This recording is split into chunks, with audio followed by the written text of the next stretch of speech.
Chapitre 16. Le prétendant. Au manoir des Malfoy, la voix stridente de Bellatrix continuait de retentir dans le salon. « Aidez-moi, bande d'imbéciles!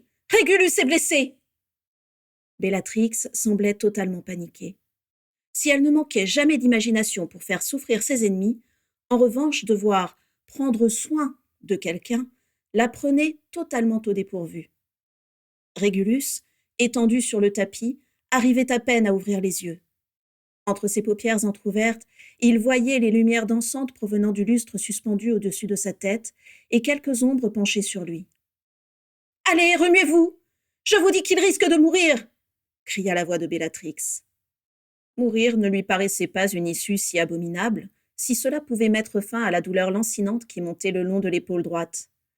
Celle qui avait émise un horrible craquement lorsqu'il avait atterri près des tentagriffes, et celle, encore plus insupportable, qui lui lacérait le bras gauche. Malgré le fait que Bellatrix les débarrassait des tentagriffes, Régulus avait l'impression que le tentacule épineux était toujours enroulé autour de son bras et rentrait de plus en plus profondément dans sa chair. Il aurait préféré que son bras soit arraché, plutôt que d'avoir à ressentir cette douleur qui ne faisait que s'amplifier. Autour de lui, il entendait de nombreuses voix et des pas qui s'approchaient avec curiosité. « Ce sont les tentagriffes qui lui ont fait ça ?» demanda une voix féminine et hautaine. « Oui, » gémit Bellatrix. « Ne t'en fais pas, nous allons le soigner, » dit une voix plus douce. « Emmenons-le dans la salle de bain. » Régulus reconnut la voix de Narcissa. Il sentit qu'on lui touchait le bras, sans doute pour le porter, mais la douleur s'intensifia brutalement et il poussa un long gémissement. « Oh !»« Les épines de tentagriffes sont pleines de venin, » dit une voix faible et lointaine. « Le pauvre, il doit souffrir le martyre.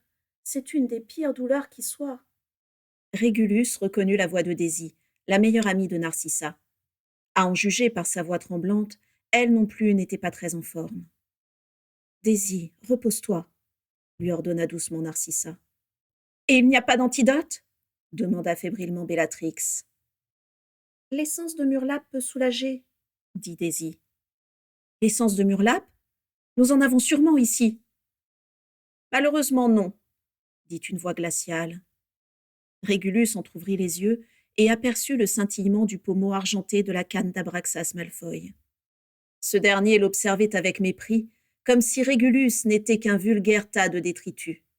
Et aussitôt Régulus fut persuadé qu'il mentait.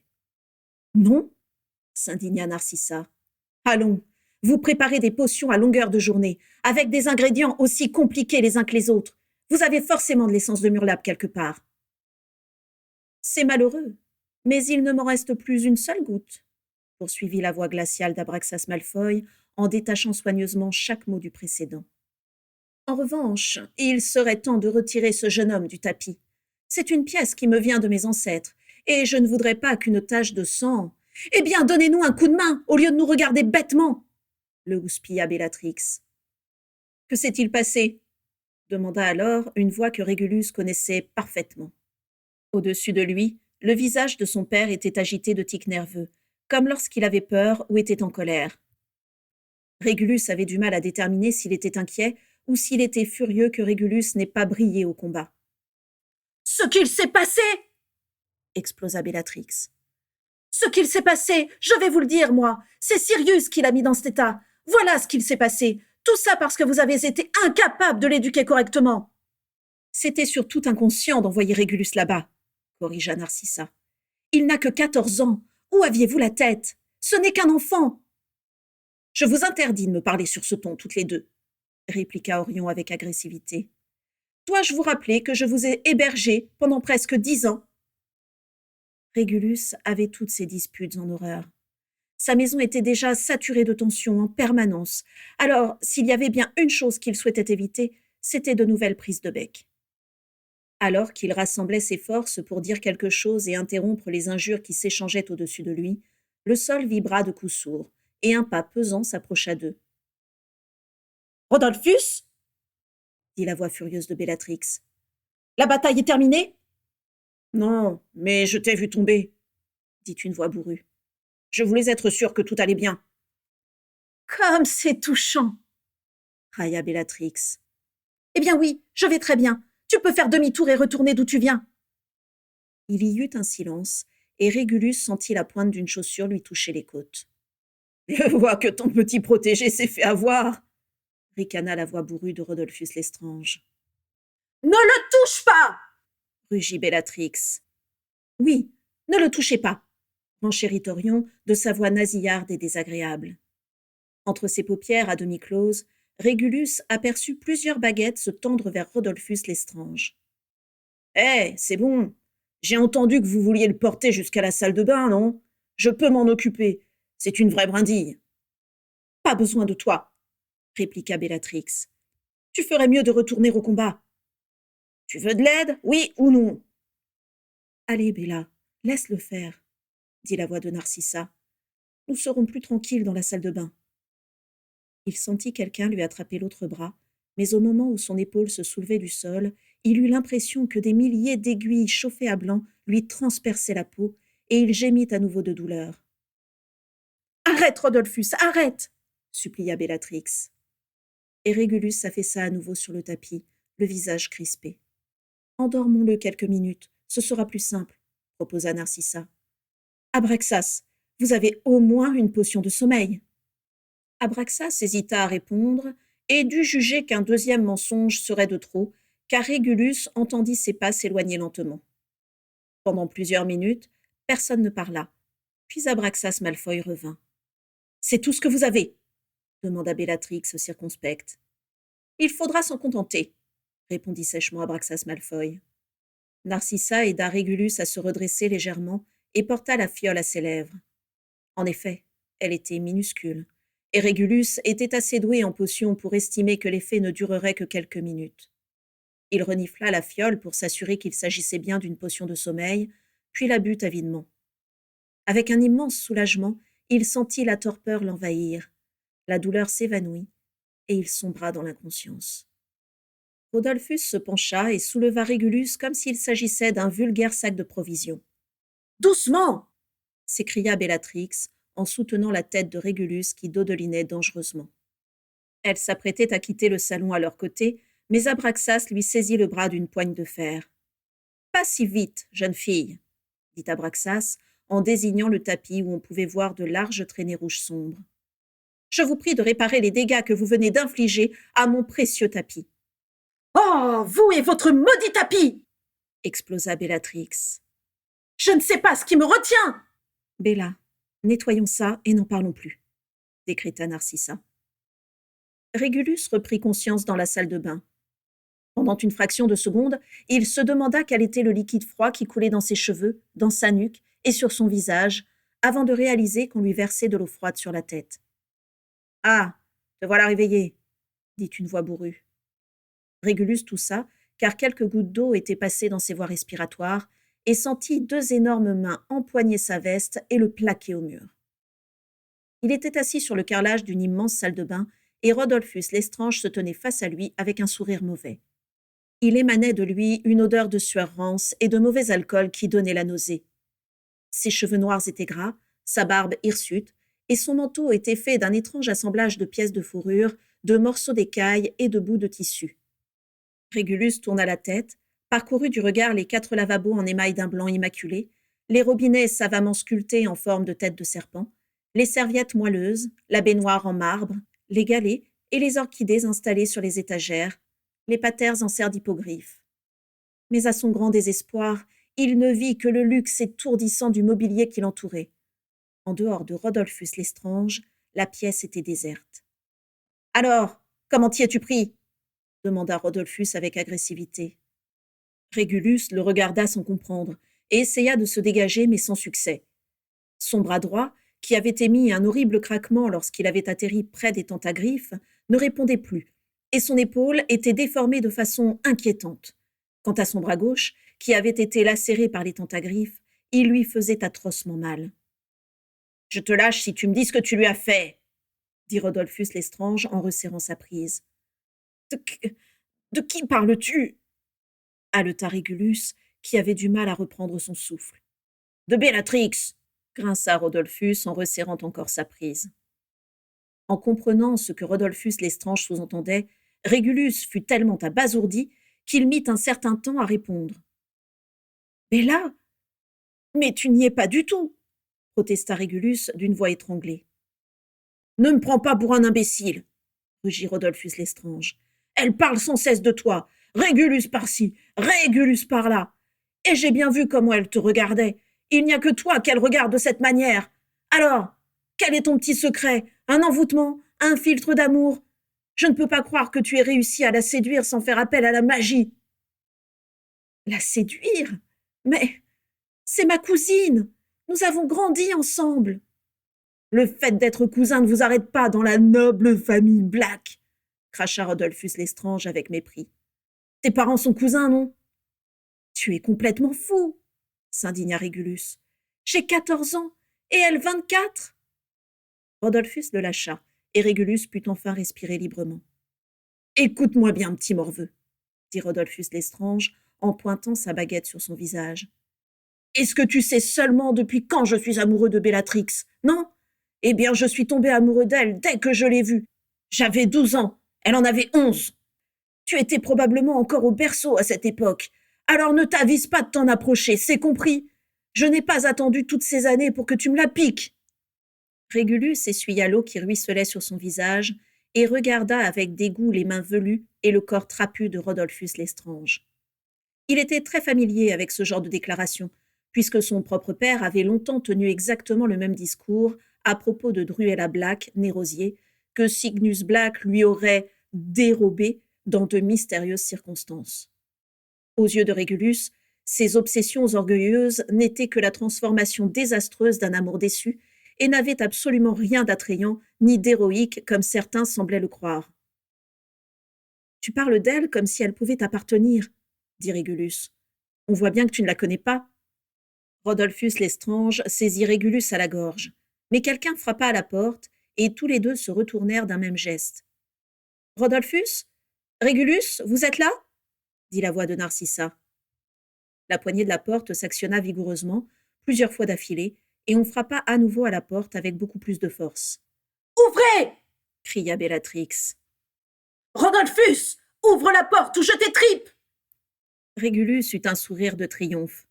D'ici quelques instants, ses cousines entreraient dans la pièce et il serait sauvé. « Tu sais quoi? Bella te déteste, » déclara-t-il avec hardiesse. « Elle préférerait lécher un paillasson plutôt que de t'approcher. Alors si tu l'aimes vraiment, tu ferais mieux de la laisser tranquille. » Il fut étonné par sa propre audace. Rodolphus Lestrange devint rouge écarlate et une énorme veine se mit à palpiter sur son front. « Tu ne vas pas t'en tirer comme ça, » dit-il entre ses dents. Sans prévenir, il donna un violent coup de poing dans l'épaule droite de Régulus, celle qui avait émis un craquement inquiétant lorsqu'il était tombé sur le sol. Régulus sentit une douleur indescriptible parcourir son bras et poussa un cri. Rodolphus Lestrange frappa à nouveau de toutes ses forces à l'endroit où son os semblait déplacé et Régulus crut qu'il allait s'évanouir de douleur. « Allô, Mora !» cria Bellatrix derrière la porte. Bellatrix et Narcissa firent irruption dans la pièce.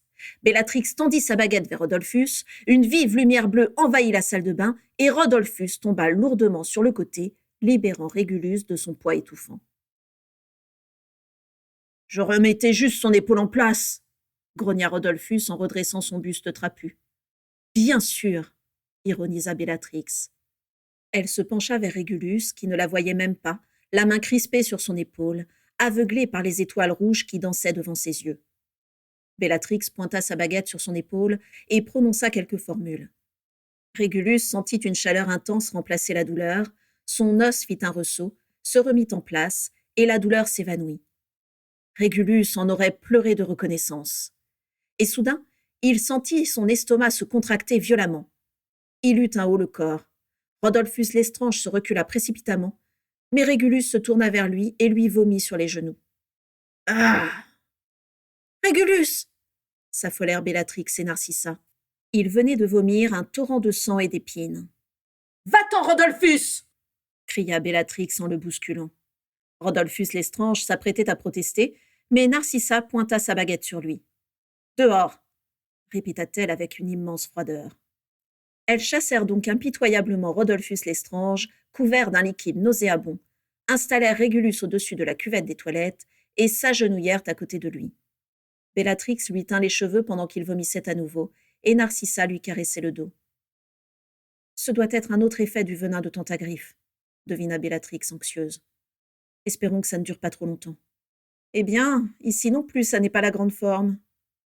Narcissa et Bellatrix se retournèrent, et Régulus vomit un nouveau jet de sang et d'épines. Vera s'exclama Narcissa en se levant d'un bond. Vera et Daisy Goyle se tenaient dans l'encadrement de la porte. Daisy avait repris des couleurs. Vera, en revanche, était dans un piteux état. Elle devait s'appuyer sur sa fille pour marcher, car elle tanguait dangereusement, comme si elle était complètement ivre. Elle avait du sang séché sur le front, son manteau était couvert de cendres et de terre, ses collants rayés étaient filés de haut en bas. L'extrémité de sa longue tresse était roussie, tout comme le pelage vert d'Albert. « Que s'est-il passé » demanda Narcissa. Le regard de Vera s'assombrit encore davantage, et Daisy baissa les yeux. « Ramia est vivante, dit Vera. Je lui ai ordonné de s'enfuir. En revanche... » Vera et Daisy échangèrent un regard. « Oui. Le pensionnat a été détruit, acheva Vera. Il n'en reste rien. »« C'est une bonne nouvelle, déclara Bellatrix avec hargne, tout en caressant les joues de Régulus avec de petits gestes nerveux. Vera ne releva pas. Narcissa, elle, avait tout autre chose en tête. « Et Lucius, où est-il ?»« Je ne l'ai pas vu, » dit sombrement Vera. « J'espère simplement qu'il n'était pas dans le pensionnat au moment de l'explosion. » Narcissa se tordit les mains, en proie à une nouvelle bouffée d'angoisse. « Ne t'en fais pas, » dit Daisy en lui prenant les mains. « Je suis sûre qu'il va bien. » Un nouveau bruit de vomissement coupa court à leur conversation, et toutes les trois se tournèrent vers Régulus. « Que lui est-il arrivé ?» demanda Vera. « Les Tentagriffes, » répondit Bellatrix. « Diable !» s'exclama Vera en examinant les plaies béantes qui couvraient le bras gauche de Régulus. « Pauvre bonhomme, vous n'avez pas d'essence de murlape dans cette maison ?»« Abraxas dit que non, » dit Narcissa sur un ton lourd de sous-entendu. « Bien sûr, » soupira Vera en levant les yeux au ciel. « Attendez une minute. Je vais faire un petit aller-retour à la maison. Je vous ramène de quoi le revigorer. » Vera transplana et revint quelques minutes plus tard, tenant fermement une bouteille remplie d'un liquide ambré. Elle tanguait toujours dangereusement et manqua de renverser la bouteille sur le sol. « Doucement, doucement, » dit Narcissa en l'aidant à se stabiliser. « Merci. Il faut vite l'appliquer sur les blessures, afin de limiter le risque de cicatrice, » dit Vera en s'asseyant sur un petit tabouret en osier. Daisy, Narcissa et Bellatrix s'empressèrent de s'exécuter et enduisirent Régulus d'essence de murlape. Régulus ressentit aussitôt un immense soulagement, et en regardant son avant-bras couvert de liquide jaune, il constata que le saignement s'était tari. « Tu ne t'es pas raté, mon pauvre enfant, » dit Vera en sortant une petite fiole orange de sa poche. « Tiens, bois ça. C'est un filtre anti-dégueulis, très utile pour les lendemains de fête. »« Maman !» gronda Daisy. Régulus but presque entièrement la fiole que lui tendait Vera, et la nausée s'envola aussitôt. Il en laissa quelques gorgées pour Bellatrix, qui, en venant à son secours, avait eu l'épaule légèrement éraflée par une tentagriffe. Elle était d'une pâleur inquiétante et se rapprochait discrètement de la cuvette des toilettes. « Allez, bois ça, » lui dit Régulus en voyant qu'elle était réticente à avouer sa faiblesse. À contre-cœur, Bellatrix prit la fiole orange et en renifla le contenu. « Qu'est-ce que c'est » demanda-t-elle avec méfiance. « Si je te le disais, tu n'en voudrais pas, » sourit Vera. « Mais je t'assure que c'est d'une efficacité redoutable. Il serait malvenu d'avoir des régurgitations devant Voldemort, n'est-ce pas ?» Bellatrix eut un haut le cœur et consentit à boire le reste de la fiole, puis à mettre un peu d'essence de murlape sur son épaule. « À propos de Voldemort, ne prononcez pas son nom !» protesta Bellatrix. « Vous êtes censés en avoir peur. »« Eh bien, c'est loupé, » rétorqua Vera. « Tu disais, Daisy chérie ? Est-ce qu'il était là ? Je veux dire, sur le champ de bataille. » « Non, » répondit Narcissa. « Il devait nous observer de loin. »« Il est arrivé à la fin, » corrigea Vera. « C'est lui qui a détruit le pensionnat. »« Taisez-vous, j'entends quelqu'un, » dit Daisy en se tournant vers la porte ouverte sur le couloir. En effet, des bruits de pas leur signalèrent que quelqu'un s'approchait. Narcissa tendit le cou, dans l'espoir de voir Lucius apparaître, mais ça n'était qu'Edgar Goyle, essoufflé et couvert de terre. Le Seigneur des Ténèbres vous attend, dit simplement celui-ci en évitant le regard de Vera. Il veut un rapport complet sur la bataille. Nous arrivons, s'empressa de dire Bellatrix en se relevant d'un bond. Elle aida Régulus à se relever, lui mit une épaisse couverture sur les épaules et l'aida à marcher vers le salon. Narcissa voulut leur emboîter le pas, mais Vera la retint. « Si, il faut que tu le saches, » lui glissa-t-elle à toute vitesse. Ramia a craché du feu sur Voldemort pendant la bataille. Il pense peut-être que c'est moi qui lui ai ordonné de le faire. Je ne sais pas comment il va réagir, mais surtout, si ça tourne mal, n'intervenez pas. Je saurai me débrouiller. Et sans laisser à Narcissa et Daisy le temps de protester, elle les entraîna toutes les deux vers le grand salon, qui ressemblait désormais lui aussi à un champ de bataille. Les mange-morts étaient rassemblés en petits groupes autour des blessés. Les tentagriffes leur avaient infligé des dégâts. Narcissa releva plusieurs flaques de sang et d'épines sur le sol, que Prunas et Lidelis s'acharnaient à nettoyer sous le regard furieux d'Abraxas Malfoy. Plusieurs mange-morts avaient des plaies béantes sur le corps et se vidaient de leur contenu gastrique au-dessus de récipients en argent.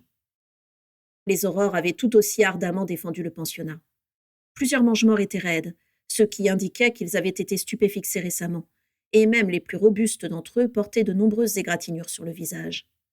Antonin Dolohov, par exemple, semblait avoir le visage encore plus tordu que d'habitude, et sa mâchoire faisait un bruit inquiétant lorsqu'il parlait.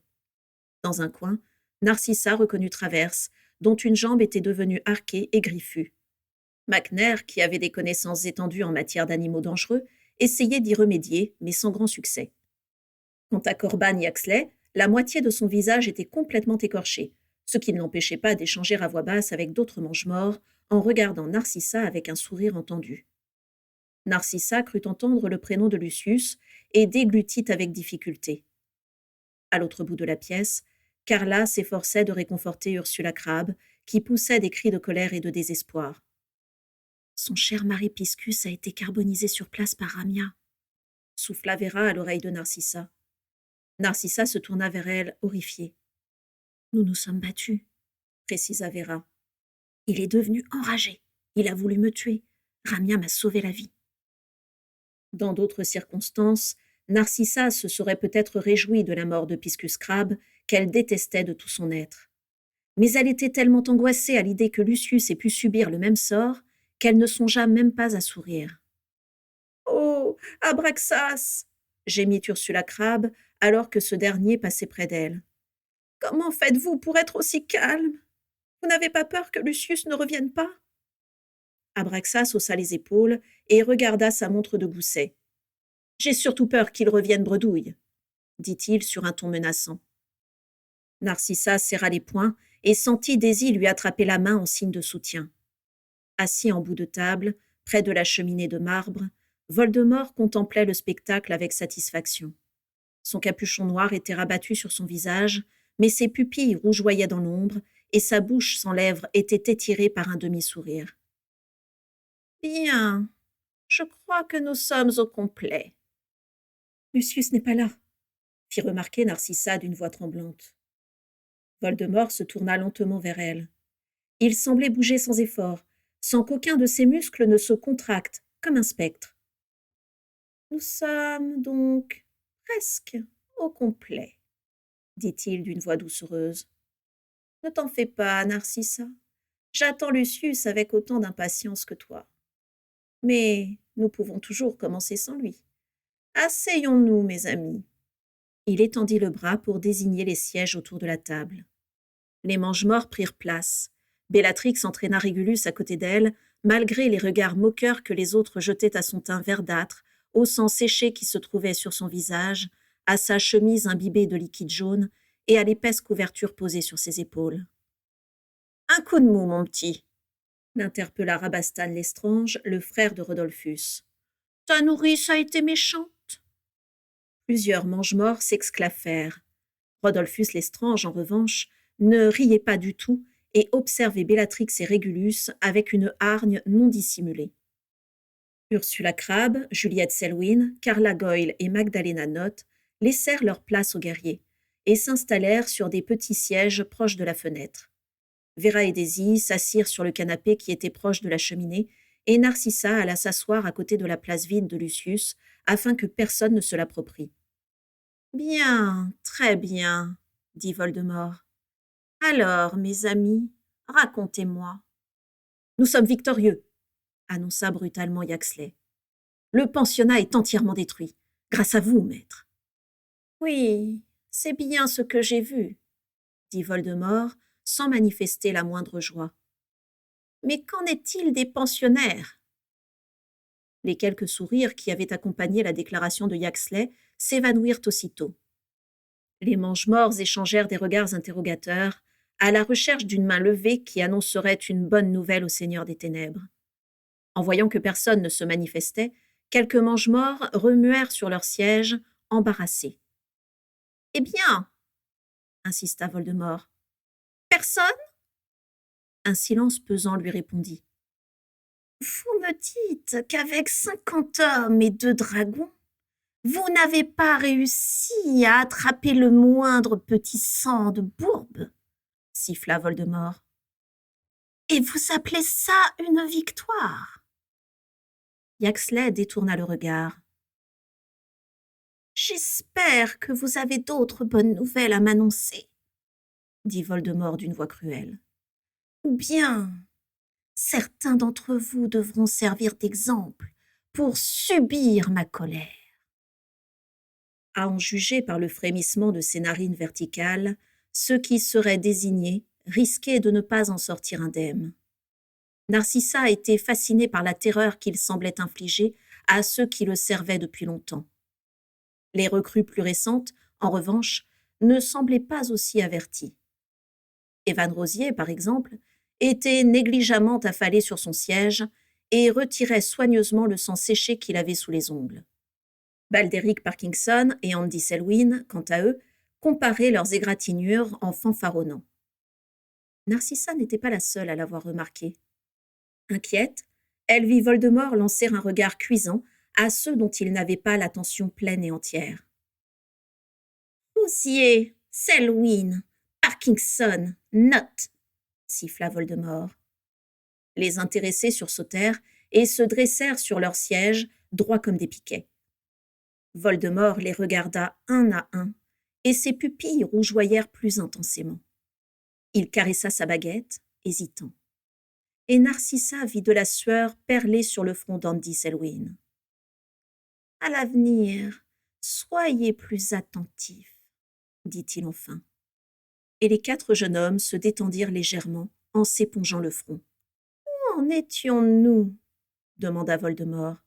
« Nous avons tué de nombreux aurores et des membres de la police magique, dit Yaxley afin d'argumenter l'optimisme de sa déclaration initiale.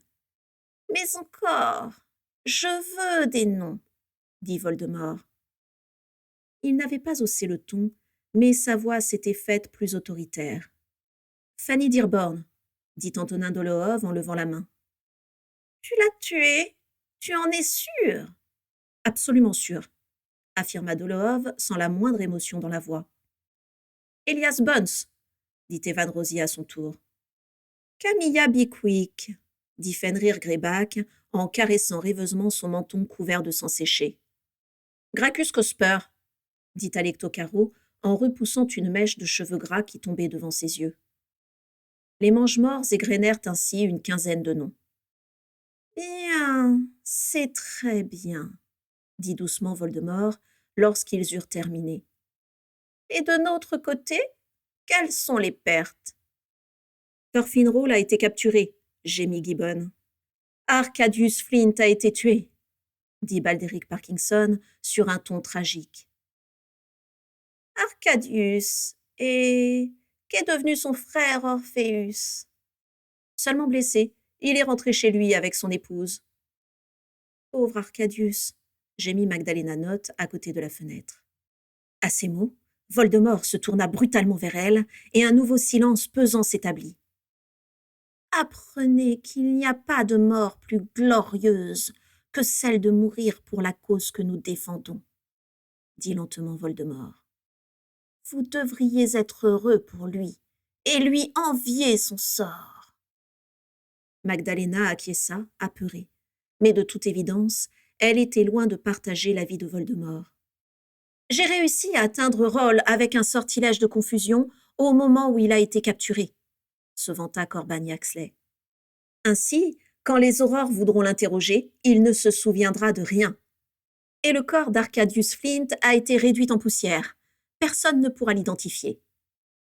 Tout le monde se tourna vers Voldemort pour observer sa réaction, mais celui-ci ne les écoutait plus. Il regardait par-dessus leur tête, vers la porte du salon. Les mange-morts firent volte-face. La poignée tourna avec une lenteur extrême. Les deux battants s'ouvrirent, et Lucius apparut, couvert de sang et de poussière blanche.